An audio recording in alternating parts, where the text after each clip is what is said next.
Yo respondo preguntas.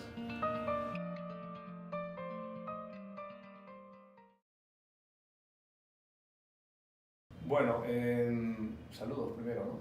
Desde el año 2000 que enseño, o sea, son muchos años. Y básicamente fue porque Kuchá me invitó, ¿no? Entonces dije que sí. Eso fue todo. Bueno, nunca he sido un teórico de la enseñanza, pero creo que uno debería enseñar las cosas en las que cree, ¿no?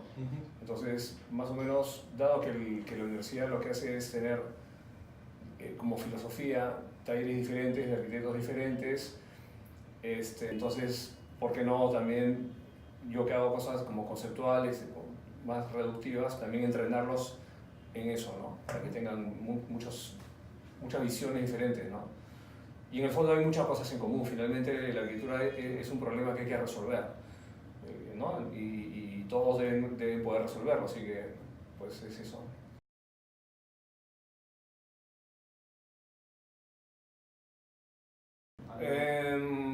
Sí, las cosas que me gustan hacer aparte de arquitectura es tocar piano y correr tabla. Sí. Sí, pensaba que no, pero creo que sí. Porque primero yo aprendí a tocar piano solo, a los 10 años. Bueno, nos mudamos a casa de la abuela, esas casas grandes con un piano perfectamente afinado, y digo, quiero, ¿no? Aprender a tocar eso. Y me encantaba la música y me gusta más. Pero entonces esa forma de hacer, de crear algo tan abstracto como la música, que no queda en ningún sitio exactamente, me sirvió, creo, para la forma de diseñar. Pero la música me dio una manera de entender una área de la creación para poder luego procesarla y convertirla en la base de las cosas que hago. Y de esa misma forma, más o menos, fue que aprendí arquitectura, más que en la propia universidad. Y diría que la tabla, por supuesto, estar hasta acá, con el mar y todo, inevitablemente te relaciona con el medio físico del lugar en el que has nacido, que nada menos es la costa peruana, ¿no? Claro. Y estar en la línea esa.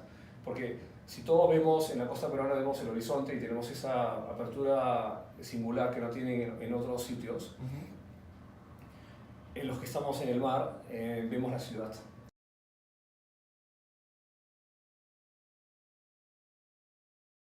No, siempre quise ser arquitecto, pero aparte, porque desde niño la palabra arquitectura yo la escuchaba siempre en mi casa. Entonces siempre tuve esa... O sea, todo el tema de la creatividad ha sido completamente fomentado sin querer. Mira, yo hacía barcos dentro de botellas, por si acaso. ¿Así? Sí. Y N cosas de estas manuales, ¿no? Mezclada con la música. Entonces era indiscutible que iba ahí en el test psicológico del colegio para ver qué tendría, era inevitable salir la palabra arquitectura de ese tamaño. Pero cuando yo he entrado me he encontrado con una cosa completamente diferente.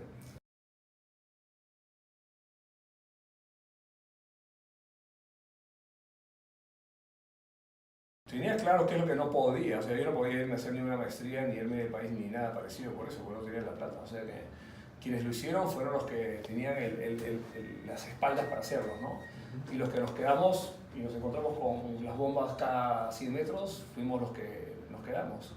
Y entonces, pues sí, terminé y hicimos una oficina y empezamos a trabajar. Lo que sí te puedo decir es que sí tenía claro desde un comienzo que no iba a esperar 20 años para tener obra y hacer arquitectura como yo pensaba.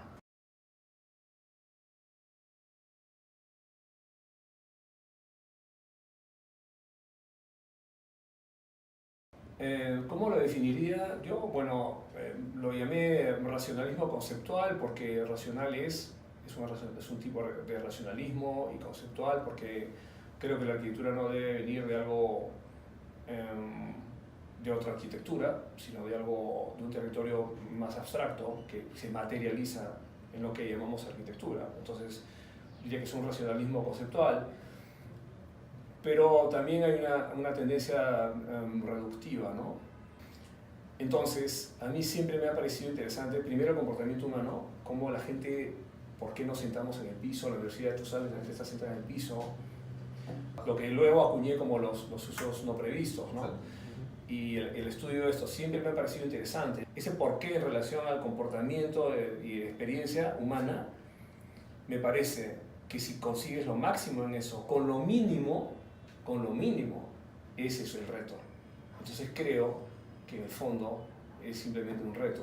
O sea, tengo que apuntar a un objetivo y tú me pones una metralleta o una pistola con una bala y yo escojo la pistola con una bala. Ah, bueno. Es más difícil. Claro.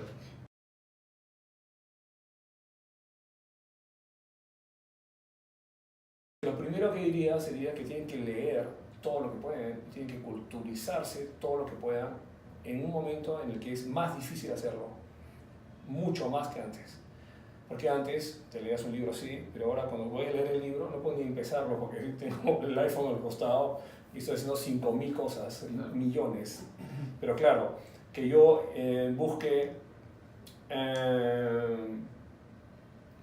por ejemplo, la versión simplificada de lo que es la física cuántica, es diferente a que lo haga mi similar de la generación de ustedes.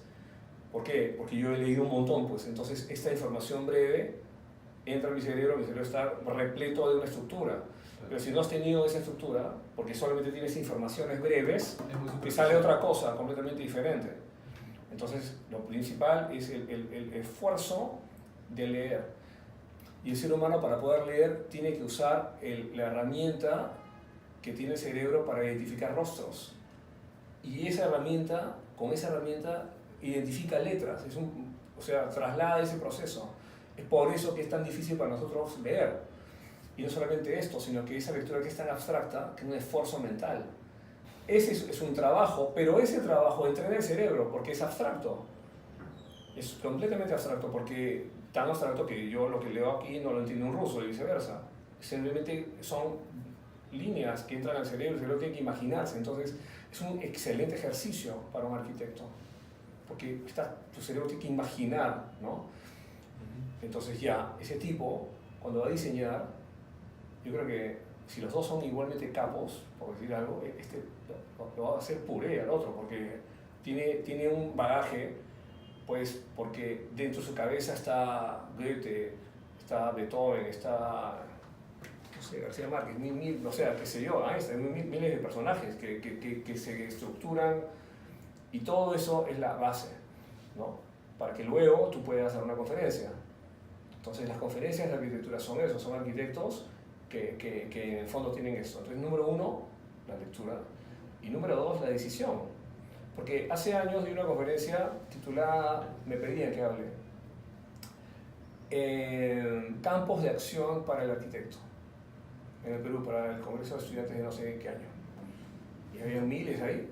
Bueno, entonces dije, bueno, los arquitectos pueden hacer esto, pueden hacer esto, pueden hacer eso, pueden hacer perfecto. Pero los arquitectos que